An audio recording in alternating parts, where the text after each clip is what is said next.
Welcome to Mini Foods Jaisingh. எல்லோருக்கும் வணக்கம். இன்றைக்கி நல்லா கமன்னு 4 வீட்டுக்கு மணக்கிற மாதிரியான ஒரு டேஸ்டியான மீன் குழம்பு ரெசிபி தாங்க பார்க்க போகிறோம். குழம்பு ஃப்ளேவரும் சரி டேஸ்ட்டும் சரி ரொம்பவே சூப்பராக இருக்குங்க. நீங்கள் நார்மல் மெத்தடில் வைக்காமல் இதே போல் நீங்கள் மீன் குழம்பு செஞ்சு பாருங்கள். ரொம்ப சுவையாக இருக்கும். இப்போ வீடியோக்குள்ளே போகலாம். நான் இன்றைக்கி 3/4 கிலோ அளவுக்கு சங்கரா மீன் எடுத்துருக்குறேங்க. அதோட தலைப்பகுதி மட்டும் எடுத்துருக்குறேன். அந்த மீனோட கண்கள் பாருங்கள், நல்லா பிரைட்டாக இருக்கும்.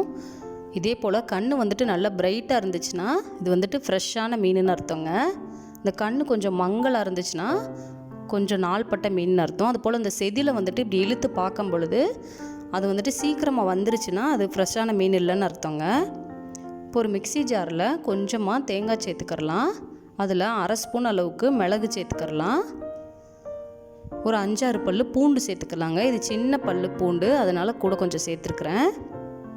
இதில் ஒரு 4-5 பீஸ் அளவுக்கு சின்ன வெங்காயம் சேர்த்துக்கலாம். சின்ன வெங்காயம் மட்டும்தாங்க சேர்க்கணும். இதை நைஸாக நம்ம அரைச்சி எடுத்து வச்சுக்கிடுவோம். இது தாங்க ரொம்ப முக்கியம். இப்போ 2 மீடியம் சைஸ் தக்காளி எடுத்துருக்கிறேன். அதவும் நைஸாக அரைச்சி எடுத்துக்கிறணும். பாருங்கள், அந்த தேங்காய் பேஸ்ட்டை இது போல் அரைச்சி எடுத்தாச்சு. தக்காளி ரொம்ப நைஸாக இருக்கணும்னு கூட அவசியம் இல்லைங்க. கொஞ்சம் அது போல் திப்பியாக இருந்தாலும் பிரச்சனை கிடையாது. ஒரு எலுமிச்சம்பழம் அளவுக்கு புளி ஊற வச்சு எடுத்துருக்குறேன். அதையும் நல்லா கரைச்சி வச்சுக்கிறலாம். இது எல்லாத்தையுமே நம்ம ஸ்டார்டிங்கில் ரெடி பண்ணி வச்சுட்டா நம்ம கடன்னு குழம்பு வச்சிடலாங்க. இப்போ அந்த புளி சக்கையெல்லாம் எடுத்தாச்சு. எடுத்துகிட்டு இதில் வேணுங்கிற அளவுக்கு நம்ம தண்ணி சேர்த்துக்கிறலாங்க. நமக்கு எந்த அளவுக்கு புளிப்பு சுவை தேவையோ அந்தளவுக்கு தண்ணி சேர்த்துக்கலாம்.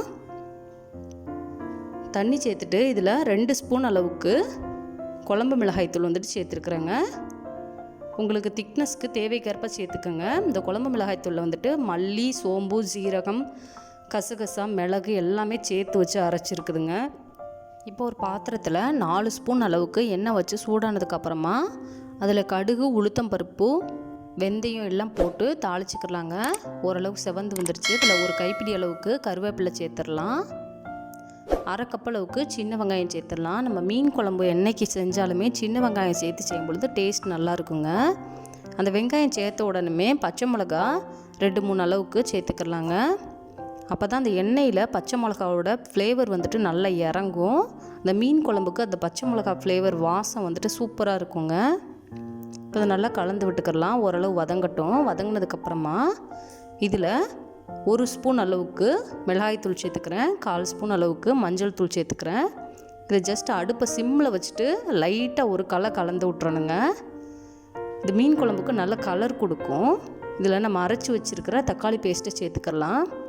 ஜஸ்ட்டு ஒரு கலரு மிளகாத்தூள் சேர்த்து கலந்த உடனேயுமே தக்காளியை சேர்த்துக்கணுங்க. அப்போ தான் மிளகாத்தூள் கருகாமல் இருக்கும். அடுப்பை சிம்மில் வச்சுட்டு தான் மிளகாத்தூள் சேர்க்கணும். இப்போ பாருங்கள் அந்த கலர் எப்படி வந்திருக்குதுன்னு சொல்லி. இப்போ ஒரு 2 நிமிஷம் மூடி போட்டு வேக வச்சு எடுத்துக்கலாங்க.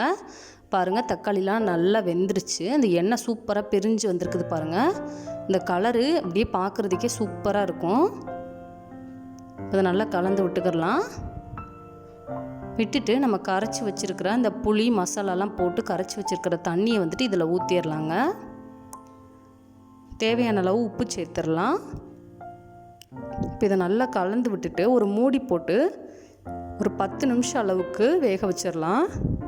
இந்த மசாலாவோட பச்சை வாசனைலாம் போகணும். அடுப்பு மீடியம் ஃப்ளேமில் தாங்க இருக்கணும். பாருங்கள், இப்போ ஒரு 10 நிமிஷம் நல்லா கொதிச்சிருச்சு. இப்போ அடுப்பை ஃபுல்லாக சிம்மில் வச்சுருங்க. சிம்மில் வச்சுட்டு நம்ம எடுத்து வச்சுருக்கிற மீனை இதில் சேர்த்துடணுங்க.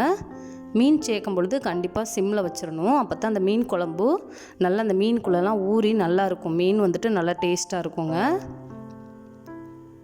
மீன் சேர்த்ததுக்கப்புறமா இது போல் லைட்டாக கலந்து விட்டுக்கலாம். கலந்து விட்டுட்டு இதை ஒரு மூடி போட்டு ஒரு 5 நிமிஷம் அப்படியே விட்டுறலாம். அப்பப்போ மட்டும் எடுத்து இது போல் கலந்து கொடுத்துக்கோங்க, 2 பக்கமே வேகிற மாதிரி.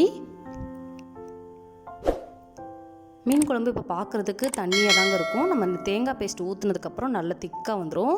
இப்போ நல்லா மீன்லாம் வெந்துருச்சு. நம்ம அரைச்சி வச்சுருக்கிற அந்த தேங்காய் வெங்காயம் எல்லாம் கலந்த பேஸ்ட்டை இப்போ சேர்த்துடலாம். மீனை போட்டதுக்கப்புறம் ரொம்ப நேரம் வேக வைக்கக்கூடாதுங்க. மீன் சீக்கிரமாகவே வெந்துடும். இப்போ தேங்காய் ஊற்றுனதுக்கப்புறமா ஜஸ்ட்டு ஒரு 2 நிமிஷம் கொதிக்க விடணுங்க.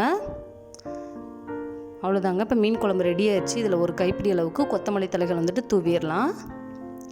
அவ்வளோதாங்க, சூப்பரான சுவையான மீன் குழம்பு நல்லா கமகமன்னு ரெடி ஆகிடுச்சு.